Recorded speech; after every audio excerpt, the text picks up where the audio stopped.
Alright folks, so we're going to dive into the Solo MPA. This is the multi-voice tube preamplifier first. I'm going to kind of do a scan of the panel left to right, then we're going to hook up a microphone and show you how to incorporate this into your existing recording rig now. So of course, turn it on. Right here we got an instrument high Z input. There's also an XLR input in the back. The XLR input in the back is how I'm going to primarily have this hooked up and leave the XLR plugged in all the time. And what's great about this unit is if you want to plug in like a bass or electric guitar or any 1/4-inch instrument into the front, you can leave that XLR hooked up in the back, plug your instrument into the front, and it's going to disengage with the XLR in the back, so you can, now this is primary, and you can get it set up how you want, and then once you unplug this, it automatically re-engages with the XLR hookup in the back. Gain staging.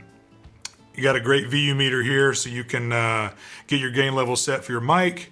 You got your impedance here. All right, impedance, I like to start with it straight up the middle. And one thing about outboard gear in general, and for any kind of recording application, trust your ears. Your ears are your friend, trust your ears. On the tech specs, this impedance here, the less impedance that you have, if let's say you turn this down, in theory, it's supposed to reject more noise that's picked up from the cabling, and it kind of dampens the microphone's resonance. And a higher impedance here really opens up the microphone, but trust your ears. Start straight up the middle, trust your ears, and then play with it. This is the other fun part about outboard gear, folks. Tactile knobs. Click, click, click. It's instant feedback. All right, so work our way down. What I really love about this unit is a variable low cut filter. There's not just a low cut that's a fixed ratio like some other units, where, in my opinion, a lot of times their fixed low cut point is way too high. So to have a variable here from 10 all the way up to 200 hertz is fantastic. Especially if you're using this for, like, let's say vocals.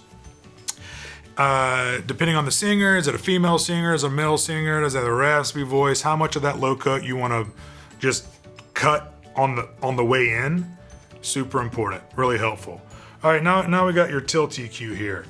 The tilt EQ controls, is really an emphasis of high presence or low end warmth and whatever audio signal you're bringing into it, whether it be XLR in the back or 1/4-inch in the front. You go to the left, a little bit more tube warmth, a little bit more to the high end, you get it. Now you've got your blend knob here, which is your voicings. All the way to the left here is more solid state, all the way to the right here is more tube. That tube, you're gonna get a different kind of warmth than the solid state side, but again, this is the fun part about outboard gear. You get to trust your ears, and you get these tactile knobs to really dial in like unlimited sounds. All right, let's work our way down. We got a 20 dB gain boost. So those real troublesome microphones, your SM7Bs that really need a lot of input gain, you can push this in and get 20, and then always come back and recheck your gain level here. You got your phantom power for your condenser microphones that require 48 volts.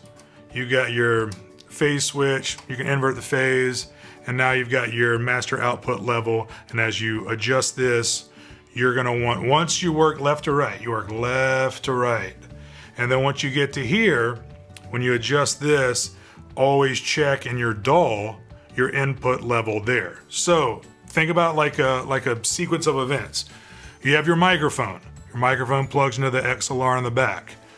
As that singer is singing, you adjust your gain level here, follow your VU meter. You wanna be hitting about -10 dB. Get a good signal, work your different voicings, work your low cut, work your tilt EQ, work your voicings. What does that singer's voice want? What plays nice with it? And then once you get to here, set your master output level. So now you're hitting like -12 to 15 dB in your DAW. So that's the sequence of events. Left to right, really straightforward. This is a trust your ears and have fun piece of outboard gear. All right, now I'm gonna show you how to